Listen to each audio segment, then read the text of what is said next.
Bonjour, je vais super bien et vous? Alors, la présidente de Dérangement, c'est une jeune femme, une trentenaire et maman. Dans la vraie vie, je suis dans le milieu de la finance et voilà, je suis humoriste, comédienne, stand-upeuse. Voilà. Alors, sincèrement, je pense que je pense que je suis née comédienne ou comique, je sais pas trop quoi dire, mais je me suis lancée, ça va faire un peu plus d'un an. Et voilà, je pense que c'était plutôt un rêve refoulé ou quelque chose que j'ai toujours nourri un peu dans ma tête, mais bon, là, ça va faire un an et demi quand même que je me suis lancé. Alors c'est vrai que j'ai commencé sur les réseaux sociaux. J'ai commencé comme on va dire vraiment de manière totalement. C'était vraiment au hasard en fait. C'était pendant le confinement.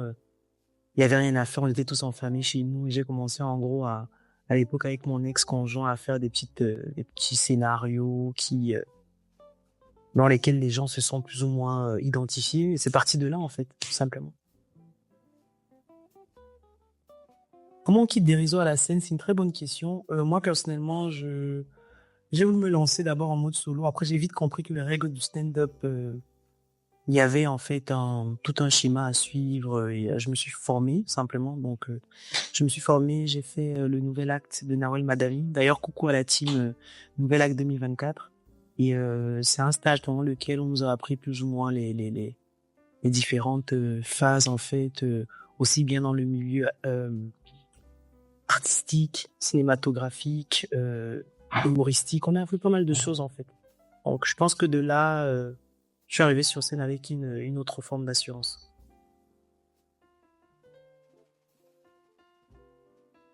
Alors moi j'aime beaucoup les stars américaines. Il y en a une qui est assez connue. Comme ça des têtes, je me souviens pas de son prénom. Ah, je me souviens pas. C'est une dame, ça fait des années. Je pense que d'avoir un certain âge aujourd'hui. Et sinon en France, il y a bien sûr Claudia Cadbo, que j'aime beaucoup. En fait, moi, c'est son énergie en fait que j'aime cette femme-là, ce qu'elle dégage, la manière comment elle bouge son corps et tout. Après, il y a Anne Romanoff que je trouve aussi pas mal, Florence Foresti. Comme ça de tête en fait, c'est ces personnes-là qui m'ont quand même assez parlé. Exactement, mon First Woman Show, autofinancé. Je veux dire, je mets un point d'honneur à le dire, en fait, parce qu'il faut le savoir, c'est vraiment pas évident, en tant que nouvelle humoriste, en fait, d'arriver comme ça dans un monde qui est quand même assez cadré, qui a ses codes et tout, et voilà. Je me suis dit, pourquoi pas. Mais effectivement, je prépare mon premier Woman Show qui aura lieu le 15 mars à la scène parisienne, dans Paris, dans le 9e. Et j'ai juste trop hâte, en fait, de vous présenter qui est la présidente. Alors, le titre de mon spectacle, c'est La trentaine en folie. Exact. Comme je disais, je suis une trentenaire. Ça fait déjà quelques petites années que je suis rentré dans la trentaine. Je pense qu'il y a trop de choses à dire à ce sujet-là, en fait. Et voilà, j'ai des choses à dire, j'ai des choses que j'ai découvertes sur moi-même. Comme je disais, je passe par toutes les phases, aussi bien en tant que euh, ex, euh, ex-femme en couple, nouvellement peut-être en couple, maman solo, euh, en gros, je veux pas vous spoiler, mais en tout cas, ça va être drôle, ça va être marrant.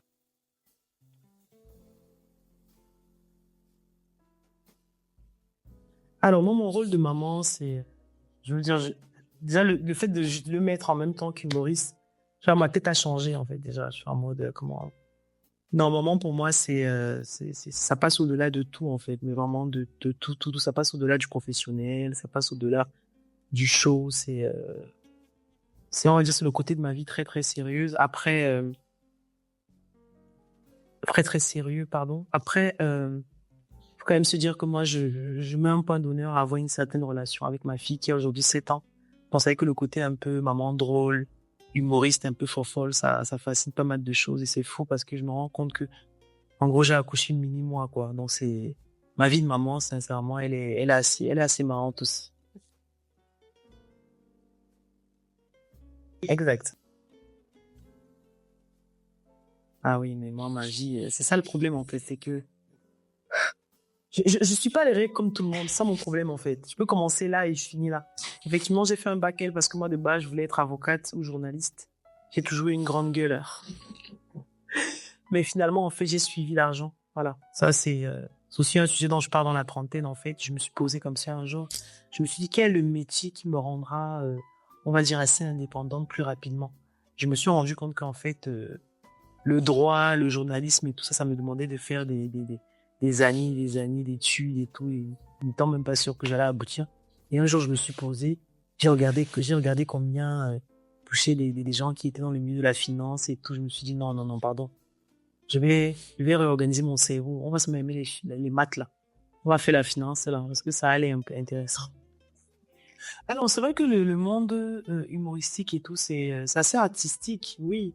Après, est-ce que ça a un rapport avec les études? Non, je pense pas. Je pense que c'est aussi une question de personnalité, en fait. Parce que je connais il y a d'ailleurs un qui est assez connu, je sais plus comment il s'appelle, un ancien trader américain qui est aujourd'hui très connu dans le milieu de l'humour. Bon, je pense que c'est une vocation peut-être qui sommeillait déjà en moi, mais je pense que c'est aussi lié à ma personnalité, en fait. Je pense que je ne vois pas vraiment de rapport avec le bac L que j'ai pu avoir. Peut-être c'est moi.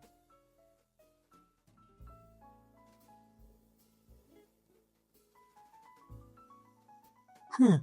Alors, oula. C'est vrai que le milieu du mot, je l'ai dit tout à l'heure, moi je le découvre encore hein, à peine. Hein. Je me rends compte que, en tout cas nous ici sur Paris, on se connaît un peu tous à force de faire les mêmes plateaux, du bouche à oreille. Après, je reste persuadé que c'est un monde qui peut être sympa, mais qui reste quand même assez difficile en fait, qui a ses codes et surtout dans lequel il faut plus ou moins aussi s'imposer, mais sans trop s'imposer. Ça veut dire qu'il faut savoir arriver, euh, rester un peu à sa place sans trop rester à sa place. Il y a des codes en fait, mais moi quand je suis la nana qui arrive et qui fout un coup comme ça là dans les codes et tout, voilà, c'est pas évident.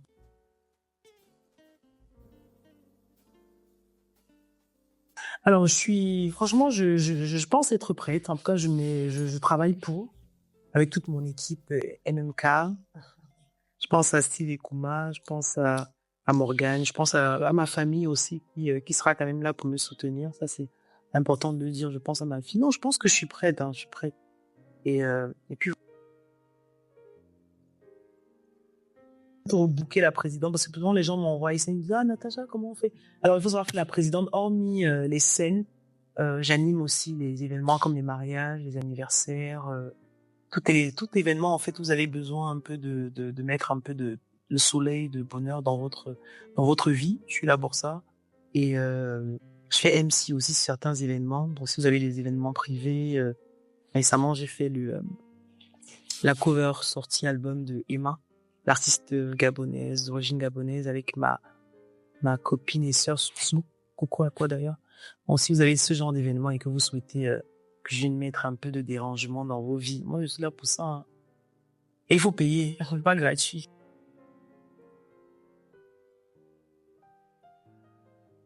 Alors, les réseaux sociaux, TikTok, c'est la présidente du dérangement avec à chaque fois on sait comment les tirets du 8. La, tiré du 8, président, tiré du 8. J'aime mettre les gens au travail, c'est comme ça. Sur Instagram aussi, la présidente du dérangement. Et puis voilà, vous me retrouvez très facilement sur les différents réseaux sociaux. On retrouve tout ça. On retrouve Natacha, on retrouve la présidente du dérangement, ex-président des immatures. En fait, c'est un combiné, c'est un mélange très compliqué. En plus, j'aurais des invités, sincèrement. Je pense que ça sera quelque chose, ça sera du venir voir. Exactement. Dans mon intimité. Retrouvez-moi le 15 mars à la scène parisienne. Et je compte sur vous en fait. Je pars du principe que j'ai quand même plus de 110K sur TikTok, plus de 27K sur Instagram. Donc vraiment, il y a 150 places. Donc je vous invite à prendre vos billets via la plateforme Wiz Events. Vous avez le lien sur mes différentes bios, aussi bien sur Instagram que sur TikTok. Venez nombreux, ça va être... venez aussi me donner de la force parce que si sincèrement... Attendez, j'enlève mes lunettes pour vous dire ça. Si sincèrement, je ne remplis pas ma salle et que j'ai des 110K et des 27K sur Instagram là, sincèrement, après mars, je tire ma révérence. Voilà, c'est la menace. Coupez, coupez, ils ont entendu, coupez. Alors, je vous réserve aussi des t-shirts qui seront mis en vente, aussi bien en ligne que sur place, en collaboration avec Boa Legacy 237. On vous réserve des designs de malades, en fait. Des designs ici. Donc, vous pourrez les acquérir sur place ou en ligne. En tout cas, restez comiques. Merci. Je vous en prie. Au revoir. Au revoir.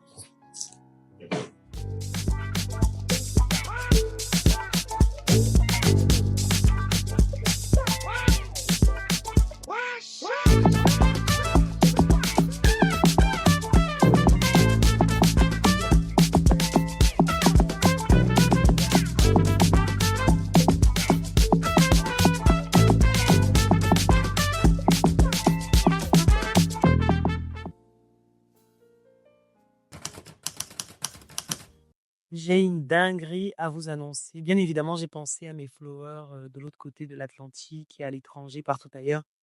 Il y aura un lien qui me permettra de suivre en fait mon premier One Woman Show en direct, en live ou en différé, et qui vous donnera la possibilité effectivement de voir ce que je vous ai concocté et préparé. Donc, n'hésitez pas, cliquez sur le lien et visualisez le premier Woman Show de la présidente du dérangement.